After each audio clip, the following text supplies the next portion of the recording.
Why, yes, I like pina coladas and getting caught in the rain, but I don't have a pina colada, so a Pinot Grigio is going to have to do.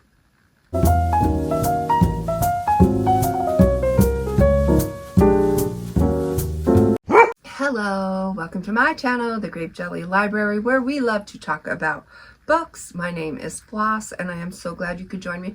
I always look forward to your visit. All right, so I'm going to give you a little update of where I am at. I'm participating in the Read What You Own challenge, and I'm going to, just clue you in on how far along I am. I have agreed to read 50 books, and I am on book 20.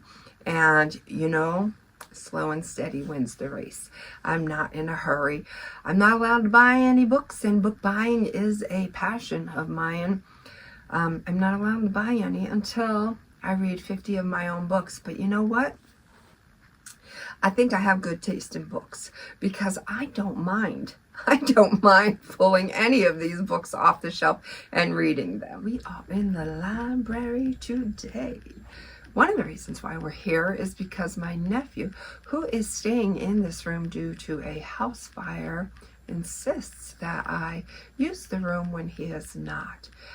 I like to give him his little privacy, so I don't tend to come in here. But, no one's in here at the moment, so I thought he said, so why not?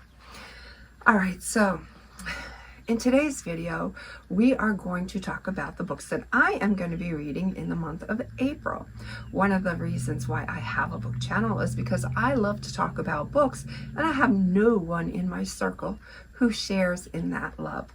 But that's okay, because I have you guys, hug, to share in my love of books and for me to share in your love of books.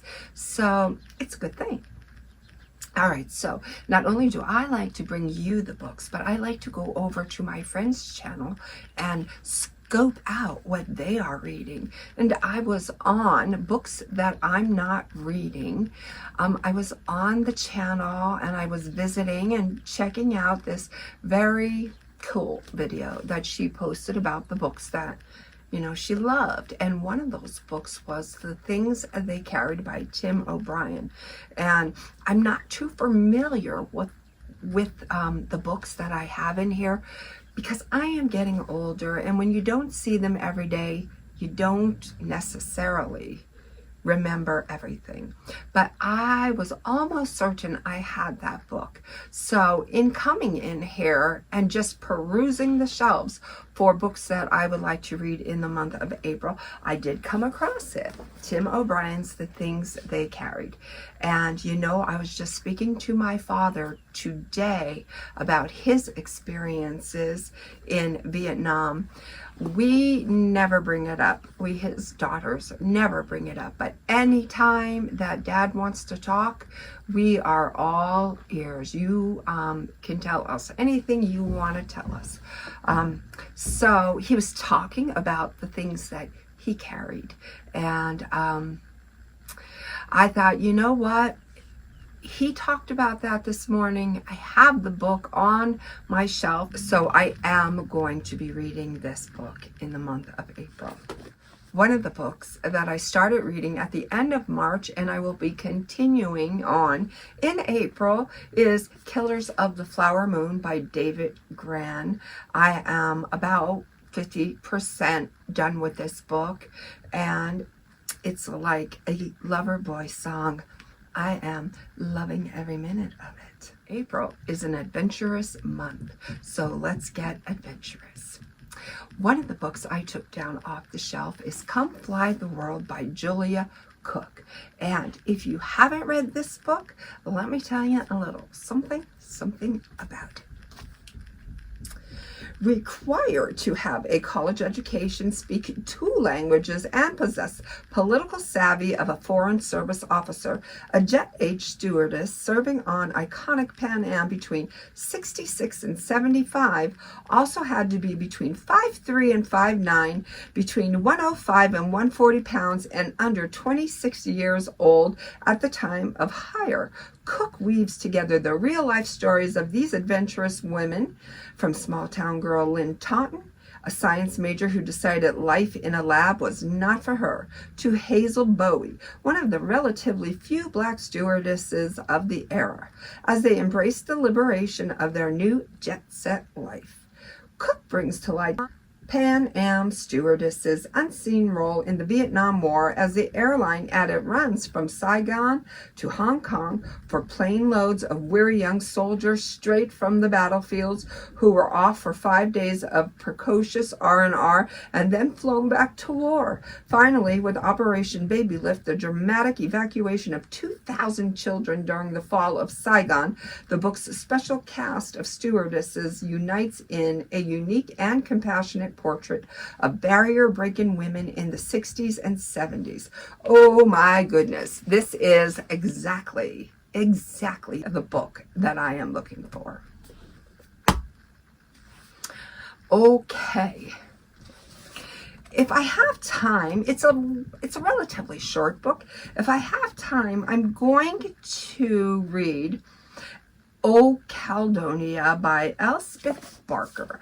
Now, I was over at MJ's channel, and she had said something about this being her best friend's book, and she had bought it for MJ, and MJ didn't get around to reading it until now, and she herself absolutely loves it. So I want to know. I want to be in the know, right?